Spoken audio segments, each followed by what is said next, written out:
volta com o terceiro e último bloco do programa dessa semana. Aqui no programa estamos estudando um pouco sobre o Concílio de Jerusalém, o que estava envolvido, ponto crucial de debate, como estavam os ânimos e a alegria que eles estavam de poderem fazer aquela reunião e darem não apenas um relatório, mas discutirem um tema importante para a igreja cristã primitiva. Aqui tem um detalhe especial, aí, pastor Flávio, sobre o discurso de Tiago. Foi um discurso diferenciado, não é? Queria que você desse o seu apontamento nesse aspecto aí. Não, o que me chama a atenção em Tiago é que ele usa a Bíblia, né? Ele usa a Bíblia para tomar a decisão.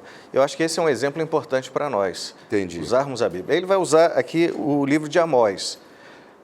Aparentemente, parece que é uma profecia que está voltada mais para a questão do reino de Davi, mas nós entendemos que a raiz de Davi, o renovo de Davi é Jesus. Claro. Né? E por que parece que ele escolhe a expressão ali, reino? Porque reino é o tema de Atos. Atos 1:3 fala do reino de Deus e o último verso de Atos, lá em 28:31, vai falar do reino de Deus. E o livro de Atos passa. A grande questão é o estabelecimento do reino de Deus. E como que vai se dar? Com o descendente de Davi. Mas esse reino não se restringe a Israel, porque no início do livro de Atos nós observamos os discípulos perguntando: quando vai se restabelecer o reino a Israel? Não é o reino a Israel, é o reino a todas as nações. E aí ele vai usar uma passagem de Amós para mostrar que esse reino vai se estender a outras nações e que isso está se cumprindo naquele momento. Então ele vai seguir Bíblia, né? Porque até esse ponto aqui, a gente percebe que os debates eram assim, a visão do lençol de Pedro, olha, Deus não considera imundo aquele, né? Por quem morreu também, por quem Jesus morreu. Outros detalhes envolvendo a rotina da compreensão deles. Mas realmente Tiago, ao usar um profeta, ele se reporta à revelação. Esse é um cuidado que a gente tem que ter. Pastor, você promove o estudo da Bíblia lá na sua região, através da escola sabatina, o envolvimento missionário daqueles que gostam de ensinar a Bíblia aos outros. A gente nunca pode perder de vista este espírito de irmos à Bíblia. A Bíblia tem que ser a resposta sempre para as nossas decisões e para as nossas vidas, né, como um todo. Esse é o ponto. Toda vez que alguém vai estudar a Bíblia com outra pessoa, ou mesmo sozinha, ela tem que ir com as perguntas e deixar a Bíblia dar as respostas, né? A palavra de Deus, deixar de lado as impressões que às vezes temos, né? As inclinações do nosso coração. Você vê qual era a inclinação do coração dos judeus aqui com relação à sua posição dentro do plano e do reino de Deus, e precisamos de ouvir a resposta aqui de Deus. Tiago, neste momento, ele, ao estudar Amós, né, citar ali Amós, ele mostra que Deus já estava fazendo isso, abrindo as portas do reino aos gentios. Era o que o profeta havia escrito na visão, na explanação ali de Tiago, a respeito de Deus reedificando o tabernáculo de Davi. Era abertura, né, para que todos os povos seguissem o legítimo rei do reino expandido agora, que é o nosso Senhor Jesus Cristo. É isso mesmo. Tem um outro momento que Pedro, lá no Pentecostes, ele faz um discurso forte e ele se refere também a fatos bíblicos, né? A Jesus como uma pedra que foi rejeitada, e ele faz todo um apanhado bíblico para convencer aquelas pessoas de que Jesus era o Messias. Jesus também, depois da sua ressurreição, no caminho de Emaús, ele usou também o relato bíblico, relembrando a história do povo de Deus e a revelação de Deus. Parece-me que toda vez que a gente abre a Bíblia e busca na Bíblia a resposta, ela aquece muito mais o nosso coração e define muito mais a nossa vida do que a resposta de um líder religioso. Às vezes, a gente vai mais atrás da resposta de um líder religioso. Veja, eu sou um líder religioso. Eu não estou dizendo que não se deva, mas a resposta final tem que ser de Deus. É a palavra, é a revelação, não é? Porque eu, como ser humano, falho, mas a revelação não. E é curioso que a Bíblia usa a Bíblia. Né? Os autores bíblicos buscam na própria Bíblia as respostas. Quando a gente olha no Novo Testamento, o Novo Testamento está cheio de Antigo Testamento ali. Claro. E alguns ainda vão dizer assim, não, o Antigo Testamento passou. Mas se a gente tirar o Antigo Testamento do Novo, não sobra muita coisa. Exatamente. Um outro detalhe interessante é que Tiago usa a expressão que no verso 14, do capítulo 15, visitou os gentios. E esse verbo que ele usa aqui de visitar, ele vai usar no Evangelho de Lucas, capítulo 1, 68 e 78, e no 7,16, sobre a vinda de Jesus para os judeus. Então, ele iguala aqui gentios e judeus, porque eles estão sendo visitados por Deus. Quer dizer, primeiramente, Deus visitou os gentios. Forte esse texto, né? Eu acho que isso também deve ter mexido um pouco com a mente dos nossos irmãos judeus, né? Exatamente. Eu vou chamar Deus, o nosso Deus, nós somos povo escolhido, primeiramente visitou os gentios. É uma mensagem forte que estava sendo dada aqui. Dentro de tudo isso, a importância desses discursos todos, aí gera-se um decreto apostólico. O que a gente pode falar a respeito desse decreto apostólico, pastor? Eu acho muito interessante a forma como eles olharam, como o evangelho estava avançando. Sim. E o olhar deles não foi para colocar agora barreiras, foi para abrir portas. É uma lição para a gente hoje também, muito cuidado, né? Nós como cristãos, às vezes colocamos mais barreiras do que abrimos portas. Exatamente. E eles decidiram, né, colocar não maior imposição, impor sobre eles coisas além de 4 questões ali que eles abordaram. De acordo com Atos capítulo 15, fala, uma delas é a carne oferecida aos ídolos, né, as abominações para os ídolos. Em seguida, o consumo do sangue. Terceiro, a carne com o sangue. E também o pedido de que eles se afastassem da imoralidade sexual. Todas essas 4 coisas estão relacionadas com o paganismo. Então, a abertura de porta, olha, venha para o reino de Deus, renuncie o paganismo, deixando essas coisas de lado, e você vai fazer parte dessa família nova, né, instituída agora, o reino de Deus, através de Jesus Cristo, sua graça. É porque como um movimento novo, eu acho que eles queriam se afastar de tudo aquilo que os associassem com algum movimento pagão, né? Alguma religião pagã. Acho que era uma preocupação justa, né? Sim, e o interessante é que, mais uma vez, a decisão é tomada a partir da Bíblia. Porque esses 4 itens vão aparecer em Levítico 17 e Levítico 18. Esses 4 itens eram itens para que o estrangeiro pudesse habitar com o judeu. Então, primeiro, Tiago não está trazendo nada novo. Segundo, o que ele está dizendo é que eles vão agir como estrangeiros junto com os judeus. Ou seja, eles podem continuar sendo estrangeiros e fazer parte do cristianismo. Eles não precisam se tornar judeus, né? E por isso, porque o tema é esse, é que aqui não vai aparecer sábado, que alguns vão chegar e dizer assim, mas o Concílio de Jerusalém não disse que precisava guardar sábado, mas também não fala que não precisava matar, roubar e fazer uma série de outras coisas. Devolver o dízimo, as ofertas. Então, às vezes, a pessoa olha só para o sábado. Os 4 itens são 4 itens que já estavam previstos do relacionamento do estrangeiro com o judeu, e isso era tão claro que o verso seguinte vai dizer assim, o verso 21 do capítulo 15, porque Moisés tem em cada cidade, desde os tempos antigos, que pregam nas sinagogas, onde é lido todos os sábados. Ou seja, a resposta vem de Moisés. Isso aqui não vai causar dificuldade lá, porque eles já conhecem. Eles já estão aprendendo a respeito de Moisés nas sinagogas.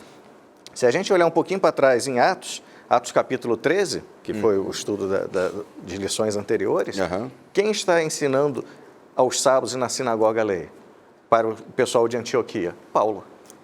Então, Paulo já ensinou. O que Tiago está trazendo aqui não é algo diferente. Exato. É algo que já estava acontecendo, eu creio. Estava acontecendo nas sinagogas, inclusive. Nas sinagogas, lá em Antioquia, em outras partes. Ou seja, não é que estava limitando só a isso. Só estava deixando claro, eles são cristãos e podem continuar como estrangeiros. Exato, O decreto aqui, a mim me parece, então, que ele gira mais em torno da questão que poderia associar os cristãos com uma distorção pagã, assim, não, esse movimento cristão é dirigido por Deus, ele não pode ter uma associação, porque, em tese, aquelas carnes oferecidas aos ídolos não tinham poder nenhum. Sim. Até Paulo entra nesse debate também, no outro ponto, no outro momento, né? Para uns afeta a consciência, para outros não.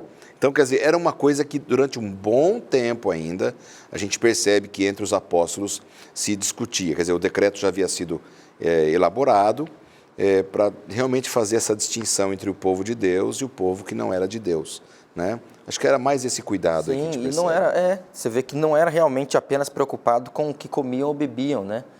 Mas uma vez que eram carnes ali oferecidas a ídolos, isto não apenas os afastava, de ir a essas festas, cerimônias onde essa carne era oferecida, como também os orientava para não trazer essas coisas para dentro de suas casas. Exato. Então, não está intrinsecamente relacionado somente à qualidade da carne, o que nela tem, Exato. mas a sua relação com o paganismo. Isso. Nem ir até ele e nem permitir com que ele venha e entre dentro da sua E casa. até um código, como disse aqui o pastor Flávio, né, pastor Flávio? Distintivo para que estrangeiros e judeus vivessem bem. Exatamente. Né? Até o nosso manual de estudos fala sobre isso aqui. Né? Que esse código era importante, esse decreto foi importante para apaziguar ânimos, vamos viver em paz uns com os outros. Né?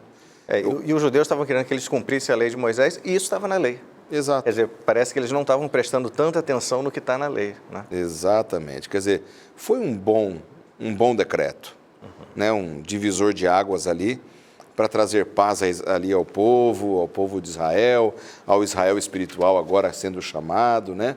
Essa nova composição do povo de Deus que nascia ali com o povo cristão. Nesta visão, o concílio começa a perder força, né? Depois do decreto, começa a partir por seu encerramento. Eu imagino que nesse momento aqui os ânimos já estavam mais calmos, todo mundo que precisou falar, falou, todo mundo que precisou emitir sua opinião, emitiu, o discurso foi tendo um bom direcionamento, e aí elabora-se a Carta de Jerusalém, conforme a gente vê Atos capítulo 15. Pastor Flávio, o que você pode comentar para a gente sobre essa carta? Então, eles fizeram um documento, ou seja, agora era uma decisão oficial da igreja, e além de enviar a carta, eles enviam mais 2 delegados juntos, para confirmar tudo aquilo ali que tinha sido decidido. Mas o que me chama a atenção é que em nenhum momento, eu tenho certeza, essa carta não estava dizendo assim, Tiago decidiu isso, Pedro decidiu isso. A base é bíblica. Ou seja, segundo a palavra de Deus, nós entendemos assim. E eu acho que esse é um bom ensinamento para todos nós. Na hora de tomarmos decisão, tomar a partir da Bíblia, da orientação de Deus. Não é o que eu penso, o que você pensa, o que o outro pensa. Às vezes a gente acha que por estar em uma posição ou outra, a gente pode decidir o que é certo ou errado. A gente sempre busca a Bíblia. E eu creio que foi isso que aconteceu ali. E pelo texto bíblico aqui, eu estou dando uma olhada aqui no texto agora, essa carta seria escrita para ser entregue a vários dos pregadores e apóstolos que leriam essa carta em várias congregações, né? Para que o povo fosse informado. Eles não tinham internet, não tinham e-mail, eles não tinham correio estabelecido direito, até tinham, o povo romano tinha, mas não com todo o poder que temos hoje. Então, eles precisavam acelerar esse conhecimento, essa notícia, né? É bem dentro disso, né? Sim, e eles viajam, né, com essa carta na mão, que transmite ali a posição da igreja, como o pastor colocou, baseados nas Escrituras, empoderado pelo Espírito Santo que dirigiu, eles tinham a certeza disso. Tiago ainda coloca isso, né, na carta, eles decidem colocar a direção do Espírito Santo. E o que eu acho bonito é a recepção dessa carta. Quando essa carta chega, ela é recebida de acordo aqui com Atos capítulo 15, versículo 31, quando leram, sobremaneira se alegraram pelo conforto recebido. A decisão ela foi lida em Antioquia, né? Foi. E foi recebida com muita alegria. Eu acredito que essa posição da igreja ajudou e trouxe conforto para o coração, não apenas de quem estava recebendo o Evangelho, mas também para aqueles judeus que estavam interessados em expandir o reino de Deus. Estava se cumprindo a Bíblia, a lei de Moisés, e ao mesmo tempo alcançando pessoas que estavam agora aceitando a fé através de direcionando a igreja para um novo momento, né? Um momento importante de união de judeus com os novos conversos ali. Eu fico imaginando a alegria, porque eu imagino essa igreja orando, né, para que fosse feita a vontade de Deus, na expectativa da resposta, né? Será que os judaizantes vão vencer isso, vão convencer a igreja? E naquela época não tinha Twitter, não tinha nada, né? A decisão tem que esperar, né, como o senhor falou, a carta chegar. Então eu creio que deve quase ter o papel tido... de uma ata, né? Uma coisa oficial, né? Exatamente. Eu fico imaginando a expectativa deles pela chegada dessa resposta, e quando chega a resposta, o regozijo, a alegria, entender que agora o Evangelho pode avançar com toda a força, né, até os confins da terra. Amém, né? Louvado seja Deus. A gente só tem a louvar a Deus por deixar isso registrado, né? Por isso que o livro de Atos é lindo. O livro de Atos é espetacular, é repleto de informações, e a gente vê que até os dias de hoje, olha, 2000 anos, quase 2000 anos aí se passaram, e a gente vê que em nossas ações, nas diferentes igrejas que estão acompanhando aqui o programa hoje, a gente vê também pessoas lidando com problemas, buscando solução dos problemas, através de uma tomada de decisão. Como é importante a gente ter essa consciência, né, de que o Espírito Santo nos conduz em todas as coisas. A gente nunca pode esquecer disso. O Espírito Santo é quem nos conduz e dirige a vida da igreja, a nossa vida, não é, pastor? Eu estava pensando nessa alegria e nessa condução. Duas coisas eu acho que fizeram o coração deles explodirem de alegria. A primeira delas é a aceitação dos irmãos. Claro.